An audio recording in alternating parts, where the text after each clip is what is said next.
तिवारी, राष्ट्रीय अध्यक्ष योग राम भक्त। आप लोगों को आज आत्मा के बारे में प्रश्न उत्तर नंबर 38 आपको बता रहे हैं कि परम पिता परमात्मा या अल्लाह या जो भी शक्ति हो उसको मैं प्रणाम करते हुए ये बताना चाहता हूँ कि उसके केवल दो ही काम हैं। दो काम वो अपनी बहुत विशेष ध्यान से करता है। पहला काम है प्राणियों को उनके कर्मों का फल देना, जो वह सृष्टि के हर प्राणी को जज के समान प्रतिफल निर्धारित करते रहते हैं। पहला काम है प्राणियों को उनके कर्मों के अनुसार फल देना, और वो प्रतिफल मतलब कोई समय अछूता नहीं रखते, जज के समान बिल्कुल लिखते रहते हैं, निर्धारित करते रहते हैं कि ये फल आपको मिलेगा। आपने ये कर्म किया, बुरा कर्म किया, उसका जजमेंट हो चुका, और उसका जजमेंट जब हो गया तो वो फल भी निर्धारित हो गया कितने समय पर क्या मिलेगा।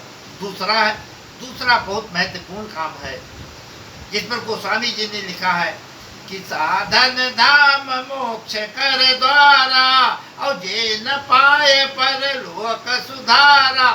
अंतिम में वो मनुष्य के लिए काम करते हैं, मानव समाज के लिए काम करते हैं कि इनको परम शांति पहुंचने के लिए ज्ञान कैसे दें एवं रास्ता प्रशस्त कैसे करें। ज्ञान देकर रास्ता प्रशस्त करते हैं, ज्ञान भी देते हैं और रास्ता प्रशस्त करते हैं। लेकिन ये उन्हीं को करते हैं जो उनकी भजन में तल्लीन होता है या उनमें जो रमा होता है। राम में जो रमा होता है उसी को ये जो है ऐसा करते हैं। अब परम शांति धाम है कहाँ? ये कहा हुआ स्वर्ग या नर्क। स्वर्ग या नर्क तपस्या करने वाले को, तप करने वाले को, कर्म करने वाले को स्वर्ग या नर्क मिलता है। कर्म करते जाइए, स्वर्ग और नर्क लेते जाइए। इंद्र का स्थान, सूर्य का स्थान, ब्रह्मा का स्थान, ये सब स्वर्ग नर्क में ही आता है। आप इनका स्थान पा सकते हैं कर्म करके। अच्छा दान दिया, पूर्ण कर्म किया और या पाप कर्म किया तो उसके अनुसार फल मिल जाता है। स्वर्ग नर्क तपस्या और पापियों के लिए है। स्वर्ग और नर्क, स्वर्ग तपस्वियों के लिए है जो अपना मेहनत करके कर्म करते हैं, अच्छे कर्म करते हैं, वो स्वर्ग। और जो पापी है वो नर्क। इन दोनों के लिए है। लेकिन इन दोनों से अलग है परम शांति धाम। परम शांति धाम का वर्णन मैंने पहले कर दिया है कि वहां से करोड़ों वर्ष तक पूरी सृष्टि का लय होना और प्रलय होना आप देखते रहेंगे।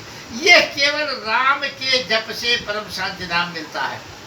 राम का मतलब होता है जो सब में रमा हो। सब में रमा हो। कुछ लोग उसे अल्लाह कहते हैं, कुछ लोग उसे ईसा मसीह कहते हैं, हालेलुया कहते हैं, कुछ लोग क्या क्या कहते हैं। लेकिन है एको ब्रह्म द्वितीयो नास्ति, और एक है तो जो वो एक है उसके धाम को परम शांति धाम हम कहते हैं।